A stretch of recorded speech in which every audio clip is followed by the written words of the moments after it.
အားလုံးပဲမင်္ဂလာပါခင်ဗျ။ဒါဒီနေ့တော့ဘာစီလိုနာပရိသတ်တွေအတွက်စိတ်ဝင်စားစရာကောင်းတဲ့ဖာလန်တိုတက်ရဲ့အပြောင်းအရွှေ့နဲ့ပတ်သက်ပြီးတော့အခုပြောပြရှင်တယ်။ဒီရက်ပိုင်းမှာဖာလန်တိုတက်ကိုPSGအသင်းကခေါ်ယူဖို့အတွက်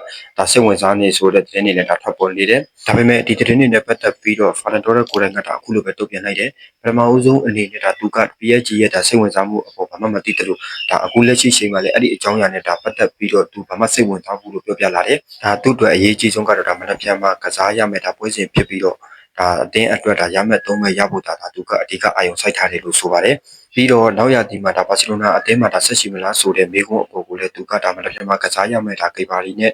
ပွဲစဉ်အကြောင်းကိုပဲသူကပြန်ပြောသွားခဲ့တယ်အခုလက်ရှိအချိန်မှာဖာလန်တိုတက်ကကမ္ဘာဖလားအတွက်အဓိကအာရုံစိုက်ထားပြီးတော့ကလပ်အသင်းအပြောင်းရွှေ့အတွက်သူ့အတွက်အဓိကအာရုံစိုက်ထားပေးတဲ့ပုံစံမျိုးတော့မပေါ်ဘူး။ဒါကြောင့်မို့သူကကမ္ဘာဖလားအတွက်ပဲအဓိကအာရုံစိုက်ထားတယ်။အပြောင်းရွှေ့နဲ့ပတ်သက်ပြီးတော့သူကဒီ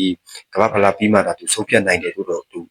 ဆိုတယ်ပေါ့နော်။ကျွန်တော်အမြင်မှာသူကမ္ဘာဖလားပြီးမှသူ့ရဲ့ဆုံးဖြတ်ချက်တွေကိုသူပြန်ရှောက်မယ်လို့ကျွန်တော်ထင်တယ်။ဘာစီလိုနာပရိသတ်ကြီးရောဖာလန်တိုတက်ကနောက်ရာသီမှာဘာစီလိုနာအသင်းမှာပဲဆက်ရှိမလား။ဒါမှမဟုတ်တခြားအသင်းတစ်ခုခုရှိပဲပြောင်းသွားမယ်ထင်လား။ဘယ်လိုမျိုးထင်လဲကျွန်တော်ကောမန့်အောင်ဝင်ရောက်ပြီးရေးပေးခဲ့ကြပါဦးခင်ဗျာ။